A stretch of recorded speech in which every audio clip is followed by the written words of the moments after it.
அதான் சொல்லிட்டாங்க, நாங்கள் அவர் ஜோ பைடன் ஆக போகிறார். கூரை ஏறி கோழி பிடிக்காதவர் வானம் ஏறி வைகுண்டம் போனார் என்று கிராமத்தில் சொல்லுவாங்க. இங்கே தமிழ்நாட்டில் கூரை ஏறி கோழி பிடிக்க முடியல. இப்போ வெளிநாடுல போயிட்டு வானம் ஏறி வைகுண்டம் போக போகிறேன் அப்படின்ட்டு வெளிநாட்டில் படிக்க போகிறார். இப்போ ஜோ பைடன்லாம் அதிர்ந்து போயிருக்காங்க. என்னன்னா நாங்கள் இங்கே வந்து ரிப்பப்ளிகன் பார்ட்டி டெமோக்ராட்டிக் பார்ட்டி ரெண்டும் போட்டி போட்டுட்ருக்கோம்.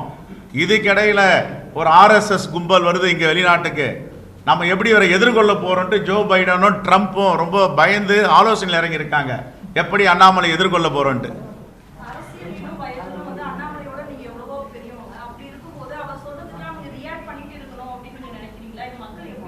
நாங்கள் ரீஆக்ட் பண்ணலைங்க.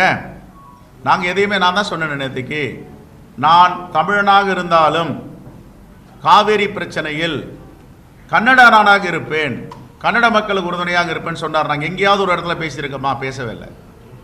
ரெண்டாவது, ஷோபா கரத்ன்றவங்க தமிழ்நாட்டில் இருந்து வெடிகுண்டு வச்சுட்டு போயிட்டாங்கன்னார், கண்டிக்கவே இல்லை. எங்கேயாவது பேசியிருக்கோமா? கண்டிங்கன்னு சொன்னோம். வெறுப்பு அரசியல் விதைப்பவர் நாங்கள் இல்லை. ஆனால் எல்லா இடத்துலையும் ஒரு வெறுப்பு அரசியலை விதைச்சிட்டு வரார். காங்கிரஸ் வந்து திராவிட முன்னேற்ற கழகத்தின் அடிமைன்னார். இவர் வந்து 3 கட்சியிலிருந்து வந்தார், அதனால வந்து காங்கிரஸ் வரலாறு தெரியாதுன்னார். இதுக்கெல்லாம் பதில் சொல்ல வேண்டிய பொறுப்பும் கடமையும் எங்களுக்கு இருக்கு. அதனால நாங்கள் வந்து ரொம்ப பணிவோடு தான் அவருக்கு சொல்லியிருக்கோம், இதெல்லாம் வேண்டாங்க அரசியல் அப்படின்னு. சொல்லுங்கம்மா, சொல்லுங்க.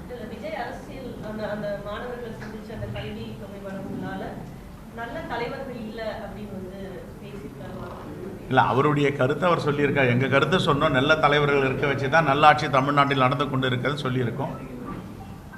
அவருடைய கருத்து, அது அவருடைய கருத்து சுதந்திரம், அவர் பேசலாம். அதுக்கு நாங்கள் எதுவும் மறுப்பு தெரிவிக்க விரும்பவில்லை. செய்திகளை உடனுக்குடன் தெரிந்து கொள்ள உடனே சப்ஸ்கிரைப் பண்ணுங்க.